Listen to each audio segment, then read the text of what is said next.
So we are in that time of season. We have to say it's a golden sunset. Now, you must not feel useless. You are still very useful. You might go on till 99 like Prince Philip, who knows? And he did it for the Queen of England.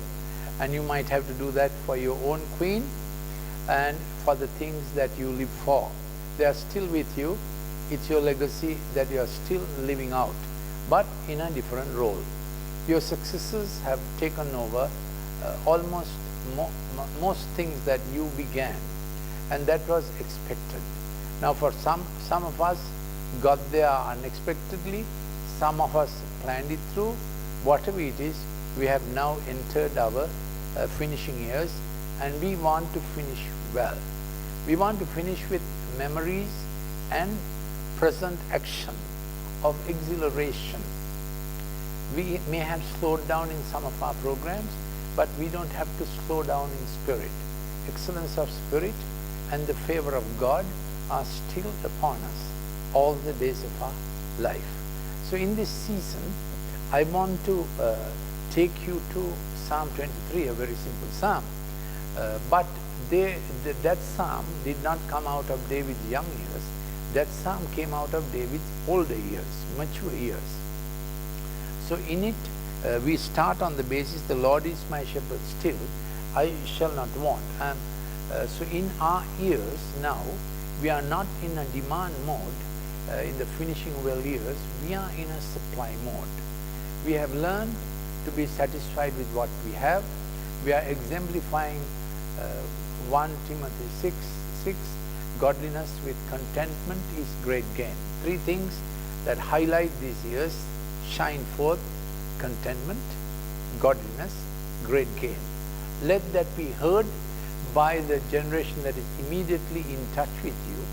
That may be the 50-year-olds, and another generation at 30-year-olds, and who knows, your grandchildren and even others, 15-year-olds, they will also be in touch with you. So there is a 4-generational walk together, yoked with Christ. What are the 3 things that you are going to excel in? These are the 3 things that you are going to excel in now. Godliness, contentment, great gain. You are going to teach another generation, these 3 qualities: godliness, contentment, great gain. Then you will be focusing, that's why the Lord is my shepherd, I shall not want, is a strong passage. So if there's any sense of want, need, unfulfilled desire, we need to go to the Lord and get it right, speak to our wife and get it right. And I must speak to you on this thing early. Your wife is in a season that she has not much pleasure in physical sexual activity. But men always think and hope that their physical sexual activity may be rejuvenated or may be satisfied. So you need to come to shalom on it and not go astray on it. You need to speak to someone on this when you're on the internet or otherwise, whether you are in that category of I shall not want, meaning I am content, I am fulfilled. Godliness, contentment, great gain. These are the 3 things that you will be your watchwords, will be your motto for life in this season. So he makes me lie down in green pastures. So your position is that you are at rest. Now, you may not be pioneering as you were once, but I want to keep this possibility. At 70 years, you may want to pioneer at least a one-to-one witness for senior citizens about the life of Christ. You are in that time, and in Asian countries particularly, those who are still in power are at the age of 70. That's how Asian countries go. I suppose African countries also may be like that. So you may be still in a position of influence, having access to legislators, judges, politicians, seniors of the executive. So think of it like that, that while you are in a rested position, he makes me to lie down in green pastures. you may still have opportunities of pioneering into areas that others may not still have access to. Consider that possible. So your second successes have taken over. You focus on mentoring and transfer of the wisdom.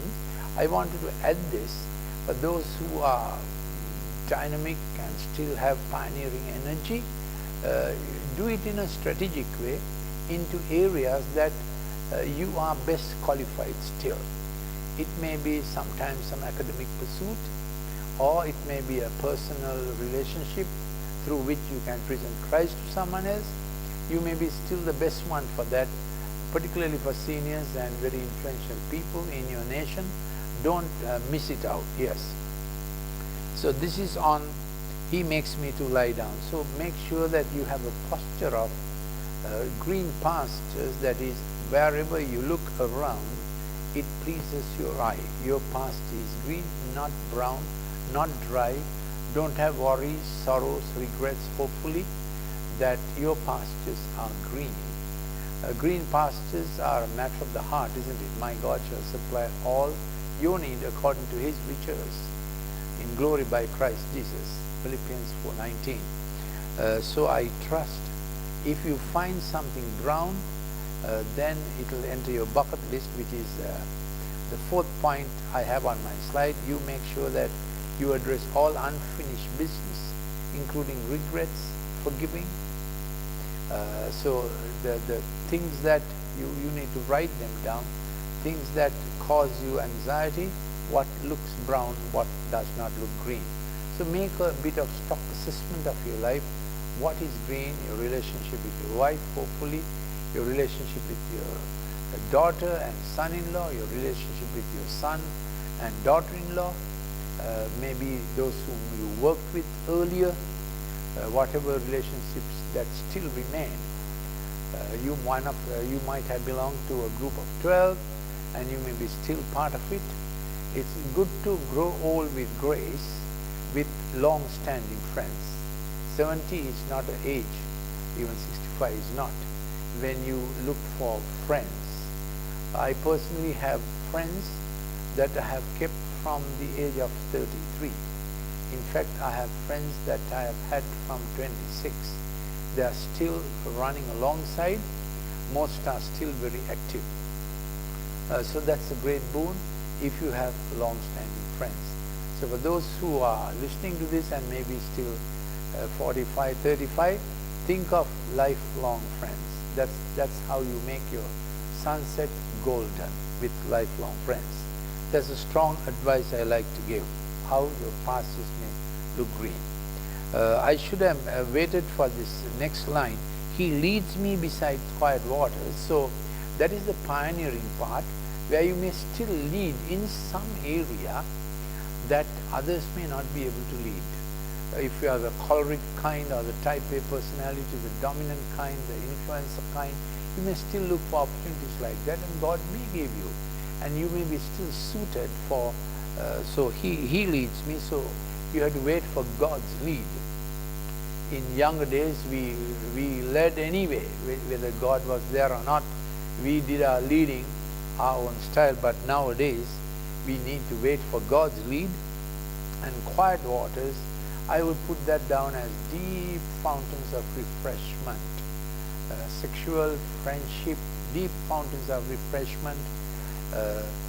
Then waiting upon the Lord, that's the seventh point in my slide given to me. You spend most time in communion with God, in prayer, worship, reading, sharing the word. You see, so it's a refreshing time. You work on sustaining your health physically, mentally, emotionally, relationally, spiritually. So fountains include all this: physical health, mental health, emotional health, relational health, spiritual health. And from my expertise on the digital screen, I must speak to you. Don't be on the screen all day long. In fact, minimize as much as possible. In fact, have many other things to do besides the screen. So here's some technical advice for you. 4 A4 pages in 2 languages. If you write 4 A4 pages in 2 languages, you do not get Alzheimer's. That's right. But you have to write 4 A4 pages such as your devotions and whatnot, in 2 languages. Then minimize your digital screen time, and if you have an old desktop rather than a pixel screen, that's much better. Minimize your time on iPad, tab and smartphone. Use a regular old LCD screen digital device is much better for you. Then certainly after 6 p.m. you must keep your sleep time, allow melatonin to do what it has to do. So after 6 p.m. minimize screen time. Don't become a TV addict just because you have nothing else to do. Design a timetable for your graying years, for golden sunset. Wake up at least by 5 a.m., beg your pardon. Wake up at 5 a.m. and I'm talking about the still waters, you know. Get up at 5 a.m. if possible, at least by 6 a.m. No coffee on an empty stomach, medically prohibited, and then start your day off with a hard-boiled egg, less starch. Start your day off, and every hour have a rough timetable what you will do. If you don't have a rough timetable, what will happen is you will just go to the screen. So morning exercise hour and so on, breakfast, don't get up late, it's no good. You must kick off your hormonal system early. Then after lunch, have a little snooze with your leg up, not a long sleep, with your get horizontal and get your adrenergic tone to morning levels with the afternoon snooze. If you are still working in office, you can still have a chair, legs up as horizontal as possible. That helps your blood pressure and so on. And evening time, sleep on time. And if you have sleep problems, I have, let me show you some books. I have some books for you. I don't know how I can get them to you on sleep habits. This one is called Screen Smart, but it has many practical advice on diet and sleeping times and so on. This I added from my expertise of the digital screen, and minimize your LED lights in your bedroom, and don't keep an LED light, blue light, in your toilet. They say orange is the best color for a washroom. Minimize LED lights because the blue light works against memory, works against sleep. So please take this to heart. Then where you exercise, if you put a choir mat, that is a mat woven out of coconut fiber or some fiber. I say coconut fiber because we have lots of that in Sri Lanka. So where you exercise, if you barefooted move a lot on a choir rope mat, you get a lot of brain facilitation with the friction and so on. Even with grips, you know, for your hands, it's a good thing. Then taking aim with the cricket ball hung from the roof and the tick-tock sound, you know, all those, and barefooted on a choir woven mat are good exercises to keep health going. I have a lot more on this. If you want to, any other clips on this, you'll have to send me a WhatsApp on +94 77 49 59 214, or just email me.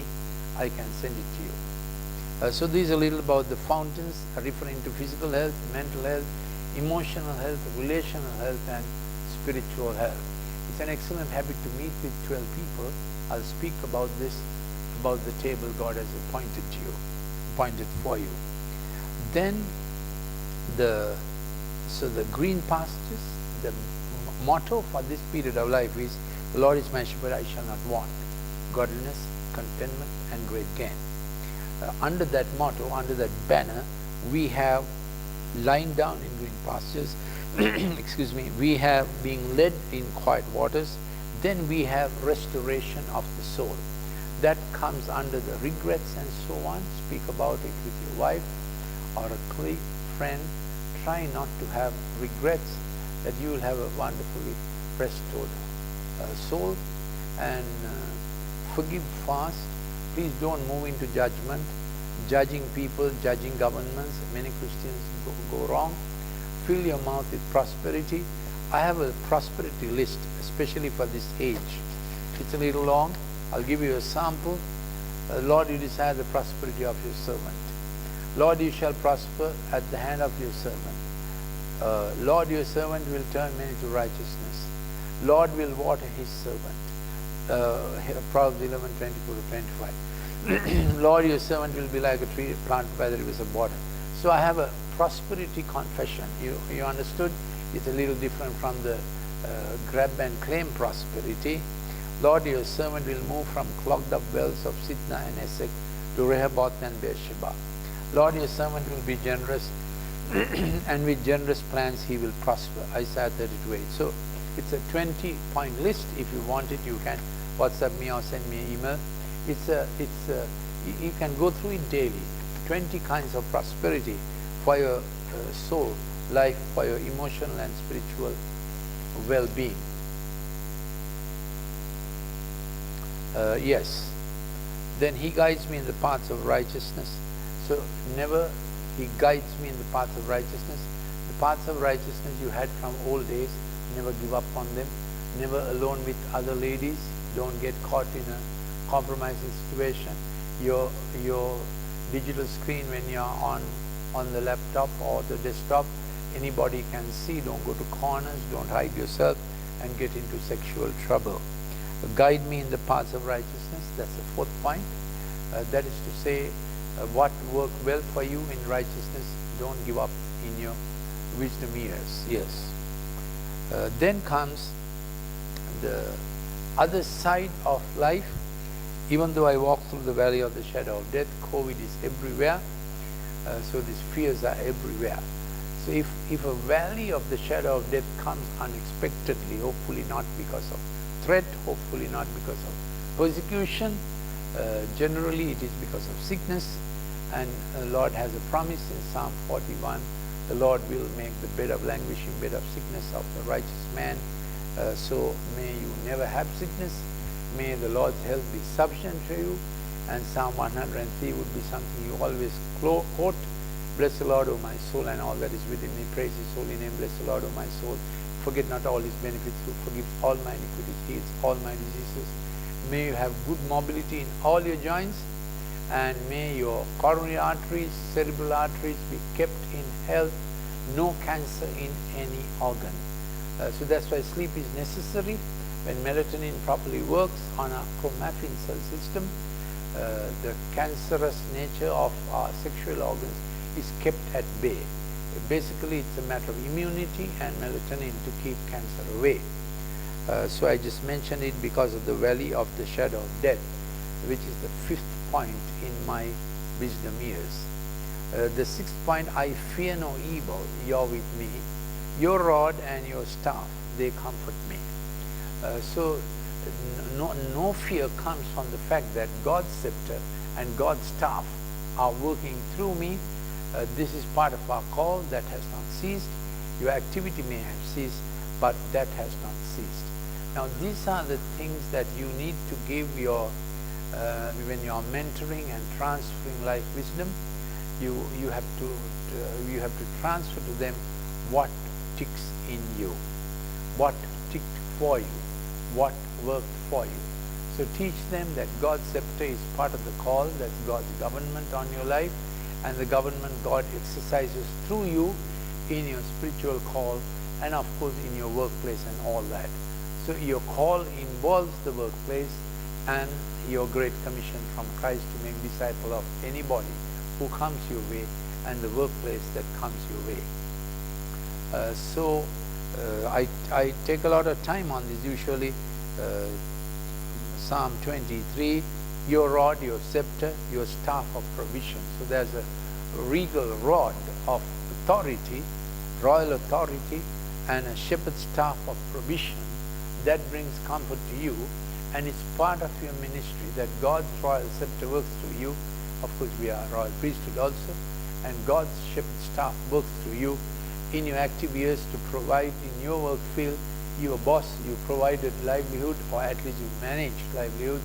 You innovated, you invested, you speculated, you were a great entrepreneur. Now have come the years to sustain the gains, godliness, contentment, great gain. Yes. Then the sixth place is You prepare a table before me in the presence of my enemies.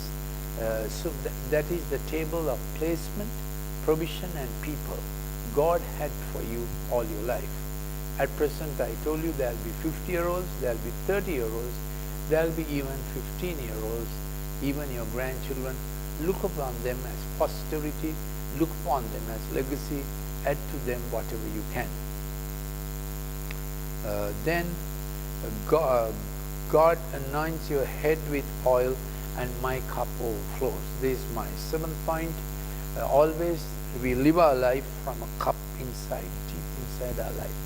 It's a cup of Lord's communion with us. It's out of that overflow in the Spirit. Our emotions, our conscience are fed. Then our big brain is kept safe. There's a cup that God can make to overflow at every stage of life. Yes, my cup overflows.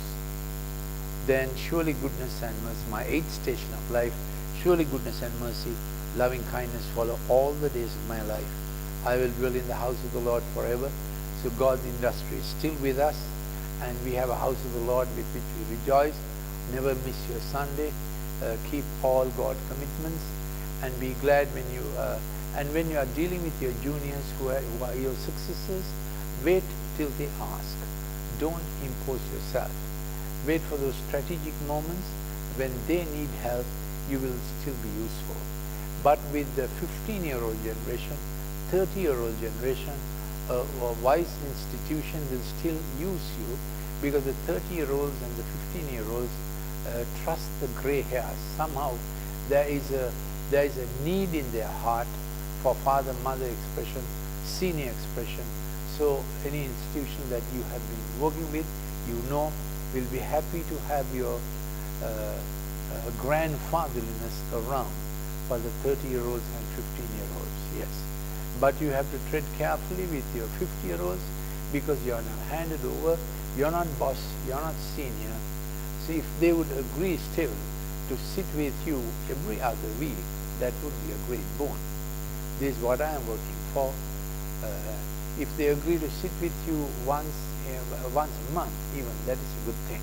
So you have different levels of circles of groups of 12, your own age group, the 50-year-olds, the 30-year-olds. If you have an input into them, I am speaking from 2 Timothy 2:2. I, Paul, Timothy, what you heard from me, saw from me. Then comes the 3rd generation, committed to faithful men who are able to teach others. So faithful, able men, fab people, and the others. That's the 4th generation. So you might be a Paul now, living through and living with these 3 other generations. 2 Timothy 2:2. I hope this briefs go through how you relate generationally to different groups and still keep a viable, vital expression of Christ. God bless you.